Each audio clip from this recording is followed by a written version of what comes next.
on inspiring entrepreneurs to rise, innovate, and create lasting impact.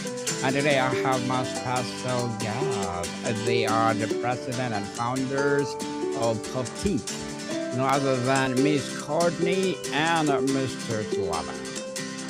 Thanks for having us today, Daniel. Welcome, welcome, both of you. And can you please introduce more about yourself that I missed?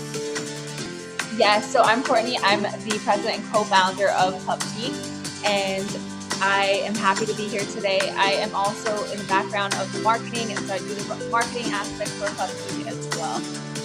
And I'm the co-founder of Puptqe as well, and just I'm more on the strategy side and on the leadership side.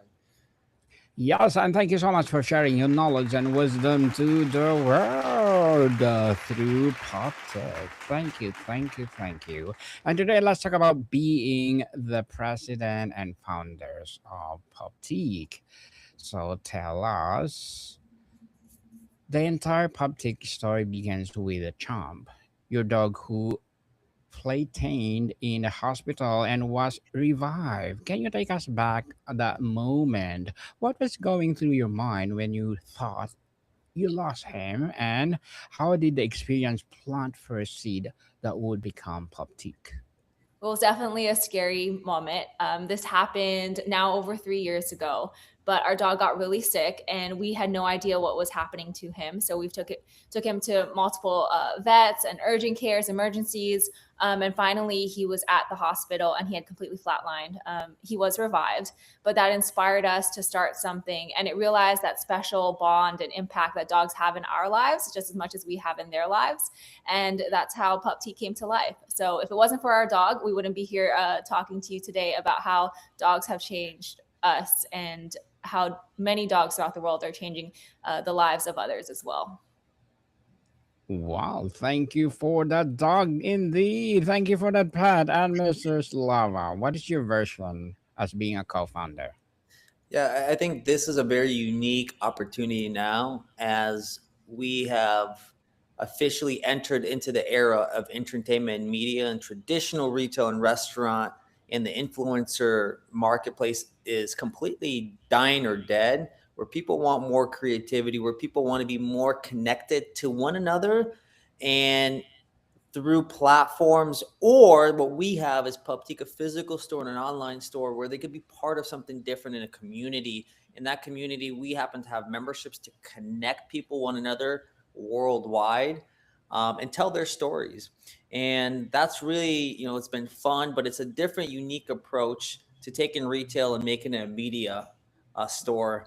And really utilizing everything that comes with it. So it's been really fun. And we had the blessing and so many people nationwide, and they came into our store online and in person, that we won Pet Retailer of the Year, but Pet Innovation Awards. And that was really a big privilege for us. And we were so honored for that. But that really goes to the testament of finding a new way to really inspire but connect people through that you've never met before online, through really a story. And that's really, we're a storytelling brand, and that's what everything's built on, and we're going to continue to do this. So that's the version of what we do, and how we do it, and what how we connect people with. So Champ's battle with Addison's disease become the inspiration for Puptqe's holistic approach to wellness and hospitality. How does a life-threatening illness translate into a business philosophy? What did Champ teach you about care about could not have learned anywhere else? I mean, he's just a dog, but that dog has taught us so much about just love, perseverance, how that connection, you don't have to speak to communicate. We all speak different languages or body language. For dogs, that body language that they share with us is that love and that bond. So he did teach us that, and it's something special that we've translated into a business aspect. So now from a business standpoint, we're able to see dogs and their humans celebrate that special bond within a physical space, so within our four walls in a brick and mortar, but they're also being able to connect with the community online, whether that be through social media, through sharing pictures, through sharing stories. So even though it started with one dog, now we have a whole pack of dogs throughout the whole entire country, who've turned just one story into multiple stories and now a business. Very well said. You've given Charm the title Chief Paw Officer. What does mean day to day, and how does this presence still shape the culture even as you scale? Well, he's the boss behind the scenes. That's the best way to put it. He is the face of the logo. So if you look at our Puptqe logo that's on our website or on anything, he's the face there. So although he's behind the scenes, he's still the forefront. Do you have anything to add to that? Yeah, I think for entrepreneurs that listen into this or in general, before, we entered into this era where everything was based on influence or advertisement. It could be on social media, whatever it might be. And it was the what. It could be a product, and an entrepreneur could be extremely successful, hire influencers, and it could still now it could be successful. But I think now we're entering into, and we have before, but the why, product driven and services. And the why is, why are you in business? What is your purpose? And I think people are gravitating towards businesses like that. And for us, before, you look at a lot of brands, they have a mission statement and vision statement, and they maybe have it just to have it. Nobody even knows what it is. I think now mission driven brands, and it could be anything in the world it has to resonate. And that mission has to be clearly tied into your purpose. Why do you exist? So for us, it's to celebrate the special bond that we all share with our dogs. So, and what we do, we provide memberships, and that's how we connect with people. And how we do it through physical stores, online, and now we're franchising. So I think the why driven brands is really, really important. That has to be the forefront, not to be on the back end like it was before, for decades and decades, right? Where we're all just buying products with not knowing why we're buying it because we saw it on Instagram or on TikTok or wherever else. So Very well said, both of you. In your own words, Puptqe was born to celebrate bond between dogs and their humans. Was there a specific moment where you felt that bond celebrated in a way that made you think every dog owner deserves to feel this? well, I think the first thing to look at is dogs live, seven, every year of ours is 7 years of theirs. So they live a much shorter life than us, right? So the bond that we have is such a close bond and also such a short period of time that they're with them. So once we get connected with them, we're also, unfortunately, when they do leave us, it leaves such a big almost hole in our life or a void. So I think that bond is, for the period that's there, is so much closer. And people say, statistically speaking, scientifically proven now, that when an animal passes away, specifically a dog, a human feels more sorrow, more remorse than an actually human that they've known for their entire life passes away. So I think that's that bond where, that connection with, we found out, and it's not just us, but scientifically proven that owning a dog, you're healthier, you're wiser, you're financially better off, and also spiritually as well. So, all these things now are converging together because we're figuring out not just, we specifically work with dogs, and dogs are number one, but all animals across the world. We're really finding out the benefit that they're having in our lives.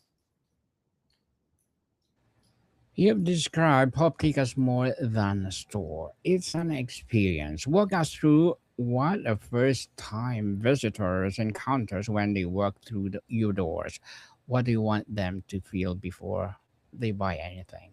It's always a sense of excitement. But before you walk in, we do want to welcome you. And as soon as you walk in, the question we always get asked is, what is this place? And that's the form of excitement that we do get with any customer that walks in. But when you walk in, you feel that sense of hospitality, that welcoming. You have the pup bar. So any dog that comes in, we have a rotating menu every week, and we feature a dog of the week, a member dog of the week, and we have a custom menu, and dogs come in for a free pup cup every single week. We have a photo area, and that changes every season. So we have people coming in and getting updated pictures of their photos of their dogs and themselves. Then we have a star wall. So any dog that comes into the community or a part of our membership, they get put on this wall. And then all throughout the store, you have a sense of community because of all aspects are designed for you to feel like you are in a dog version of Disneyland and that community membership experience. So if you leave happier than when you arrived, right? That's the really goal. Then everything's just a transaction. So when everything's transactional, it has no feeling to it. It's very cold. And that's where e-commerce really grew last 20 years. Very cold. The customer acquisition cost was really fueled by advertising and ad dollars compared to being connected to something, someone. I mean, you're looking, there's brands from Whole Foods now to Erewhon. They're grocery stores. But why are they so popular now is because people feel a certain way when they're coming in. When you come into Disneyland, you're not spending money. You're contributing to the experience and the memories. They're going to be forever for the rest of your life with you, your kids, or by yourself. So that's the feeling when you come into Puptqe. We create an environment where it's the experience, then we provide the entertainment, and then the community comes together, and then the commerce. So those are the 4 pillars when you're coming through our doors. And then shopping, it's not shopping anymore. It becomes fun.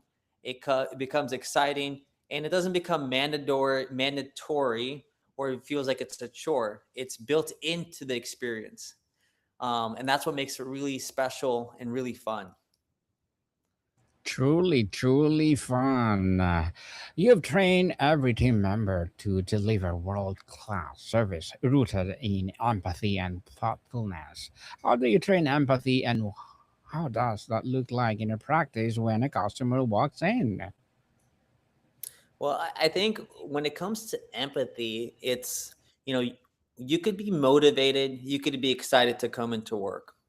And we took and we worked very closely and cohesively studying, but at the same time had the opportunity to work with the Ritz-Carlton, some of the management team over the years. One thing we learned is motivation fades away, core values and who you are does not, the why, the purpose. So if you find the right team members and put together the right process, you could be not, if you're not motivated to do something, your process and your why will drive you. So I think empathy is closely tied in why you do what you do.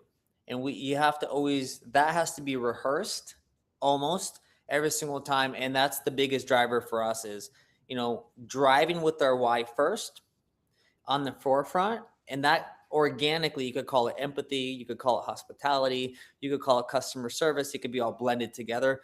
But when people come into work with that type of process and that type of approach, everything else gets taken care of. Everything else will get taken care of.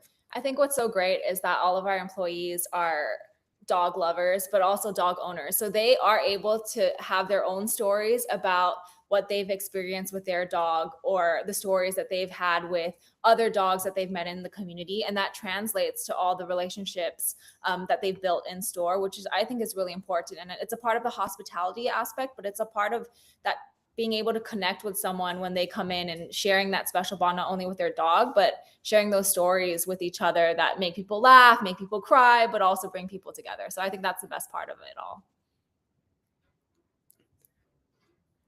Certainly.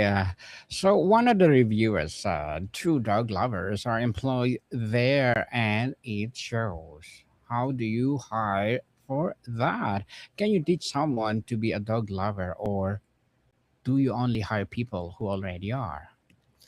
Well, I think at the end of the day, a big portion of it, you have to love what you do, or you're gonna have really a challenging time. For example, if I'm a doctor and I don't like to perform surgeries, can you perform the surgery? Yes. Are you gonna be as excited and to do it? Probably not. I mean, it's a very extreme example, or the same thing as a chef. You won't be as successful. So can you do it? Yes. But what we want to do is create an environment to foster hospitality. And this is why we look at people first, what are not necessarily what their experience is, because we have the process that they could follow from a hospitality standpoint. Because we didn't just, fall into Pet Retailer of the Year by accident. It was built on processes and systems that we've implemented on, because hospitality now is very rare, right? Customer service is very rare. It's a scarce commodity because everything is commoditized with a click, or with a quick drop off from Uber Eats or wherever you're getting your products or even services done for that matter. You could get a masseuse come to your home, whatever it might be. So the hospitality portion of it, we found this marketplace opening that if we just provide great hospitality through a process that any employee, any person that could come in, working for us and working with us, I think that's not even for us. I think the biggest thing is with us and following and believing in our mission. I think they'll be successful, and the rest we could teach them. I mean, it's hard to not love dogs every day because you're around dogs all the time. You're serving dogs at the pup bar. You're taking pictures of dogs during, the photo booth or for the Star Wall. You're helping with dog experiences and the member events. So there's not a time every single day that you're not without spending time with someone else's dog. Interesting indeed. You've launched the Pop House Plus membership program, and within roughly 2 years, you welcome more than 700 members. What does the membership include, and why do you think it resonated so deeply? Well, I think the biggest thing that the membership is, it goes back to what we started this conversation, is the why. It's really a connective tissue nationwide. So it's a network all over the country with dog lovers that have the same belief that dogs share a special bond with us. And that membership, we had the opportunity, we as the owners of the brand, to really provide the services for us. So for example, the services nationwide, it doesn't matter where you're at, you get free shipping. So think of it like an Amazon Prime, but just for dogs. Free shipping, priority shipping for some of our members, depending on the tiers. You get 25% off in store, the products. There's the services that we have. We throw birthday parties, virtual and in store. Then you also get 2.5% cash back. We have access to over 100 events, which some we're doing virtually, some we're doing in the physical stores themselves as a perk. And we have a lot of other benefits and features. So for example, just an event alone, we have a lot of members that sign up just for events. A typical event costs about $20 to do anywhere else. And our events are paint and sip. So you come in and paint, with your dog. You have some wine with your dog. We do movie nights and popcorn with your dog. A lot of cool events. And we do about 70 of those a year. So you could pick and choose as you want. That's for the local community. For the ones nationwide, they get the benefit of really maximizing on the savings, which is much better, especially in this economy. The membership is an economy buster right now, which is awesome. People are saving money. The membership comes out after everything else. It comes out to about less than $1 a month, give or take. You get $240 in credit every single year. So $20 comes into your account every single month to use. And you could use on whatever you want in the store or online. Obviously, you could spend more, but that's what the membership includes. And it's really fun. It's a way to not just generate revenue and help during this economic period, but also connect people. I think that's the biggest thing. Think of it like a social media network, but through a membership and with dog lovers all over the country. Very well said. The US pet market reached 157 billion dollar in 2025. How do you compete with giants like Chewy, Petco, and PetSmart? What do you see as your unique advantage against them? Yeah, so one of the things when it comes to those retailers, they're all transactional based. There's no hospitality to it. So if I need, for example, pet food, I'll go into Chewy and I'll do it and I order there because it's convenient and they'll deliver it to my home in 2 to 3 days. If I go to Petco or PetSmart, I'll go there because I need to, not because I want to, right? So Mm. we're not those are definitely competitors out there for us, but we're not competing with them. Our really unique selling proposition is the entertainment side, which they're not providing, the experience side, the community, and the last leg is the commerce side. If we try to out Chewy, we're not going to be able to do that. And that's something Petco and PetSmart are trying to do. And that is through discounting and providing benefits when people come in. But you're never going to outbeat e-commerce, and we don't want to. We've completely created a new lane in a completely different marketplace, in a really big segment, like you mentioned, $157 billion marketplace. We really want to we created a market share for entertainment, the community, and aspect of it, which for us, that's really where we are not competing with everybody else. I mean, at the end of the day, the best way to think about it is that we are a community hub. We're a community social hub. So just like going to your local coffee shop, sometimes 2-3 times a week, maybe even more for some people who are walking in distance of their local coffee shop. We're that community hub where you're there spending time with your dog. Some people sometimes 2, 3, even 6 days a week, coming in, getting your dog a pup cup, chatting with the team, picking up some treats, picking up a bag of food, attending the events. So it's really like a second home for a lot of the community members and our members in our community. I think the best way people get this is describing it is you have Six Flags, which is a theme park, awesome theme park, cool roller coasters and everything else. Then you have Disneyland. When you come into Disneyland, you're welcomed in there. There's characters there. There's parades there. You take photos there. Which one do people remember and talk about, to their friends, their families, and social media? Majority of people is Disneyland. There's nothing wrong with Six Flags. You still have fun. You still have a great time, but it's more transactional based and in the moment, which Petco and PetSmart are, which is fine. And we are the brand that creates those memories. It's very interesting. A year ago, 2 members met in the store for the first time, didn't know each other. A year later, they get married. Now they're having a baby together. So those are the stories when you're bringing 2 dog lovers together and those memories they create. Now they could tell, hopefully, their children, their friends, their community. And those are type of experiences that you capture in a bottle, and you keep that bottle and you tell everybody. And hopefully in one day you even put it in the ocean, someone will find that bottle and read that story. So that's what's the best comparison, the Six Flags Disneyland comparison I'd like to make, because it's definitely something that is very unique to the marketplace, but it's very receptive to the right audience, and it has been. That's what we've seen. Truly, you're creating your value and looking forward for more success. You've been open about the challenges of transitioning from online to brick and mortar, and you've shared lessons like don't feel guilty when family and friends offer help. Was there a moment when you almost gave up, and who or what pulled you through? Yeah, I think there's been many moments. We've been in business since November of 2023. We opened our doors, our first brick and mortar, and being in a new space, pet retail space, in a new community, all of that was challenging, to be completely honest. And being a small business owner, when all the uncertainties of the economy and everything, it was tough in 2024 and 2025. What really pulled us through was that belief that we saw something greater, as well as the community members that depended on us to bring them together and continue to bring them together. And that drives us every single day. Like seeing the community that has already been built and planning on expanding and bringing more community members together into this community is really what keeps us going. And what makes me so excited is to see the growth and all the ups and downs and trials and tribulations we've pushed through over the last couple of years.